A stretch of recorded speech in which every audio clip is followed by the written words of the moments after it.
Delete হয়ে যাওয়া বৈধ ভোটারদের আন্দোলন চলবে। ডিলিট হয়ে যাওয়া ভোটার যতক্ষণ না উঠছে বৈধ ভোটার আন্দোলন চলবে। ডিলিট হয়ে যাওয়া ভোটার যতক্ষণ না উঠবে ততক্ষণ আন্দোলন চলবে। ভারতবর্ষ জিন্দাবাদ, ভারতবর্ষ জিন্দাবাদ। মোথাবাড়িতে যে ঘটনা ঘটেছে, যে করেছে তাকে হাতে নাতে কে ধরেছে জানেন? আমাদের সিআইডি, অর্থাৎ লোকাল পুলিশ নয়, বাগডোগরা দিয়ে পালাচ্ছিল, মুম্বাই থেকে এসছিল।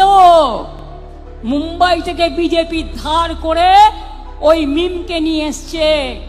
আইএসএফ ওদের সাথে, কংগ্রেসেরও উস্কানি আছে আর বিজেপিরও উস্কানি আছে।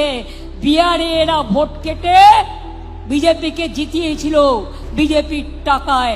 আর কালকেও যে দাঙ্গা করেছিল পরশুদিন, সেটাও এরাই করেছিল। মনে রাখবেন, পরিকল্পনা করে, পরিকল্পিত করে এনআইএ আসার আগে আমাদের সিআইডি, যেটা এখনো আমি দেখি সেই সিআইডি ইলেকশন কমিশনের আন্ডারে পড়ে না, সেই সিআইডি তাকে গ্রেপ্তার করেছে বাগডোগরা থেকে আসল কালপ্রিটকে।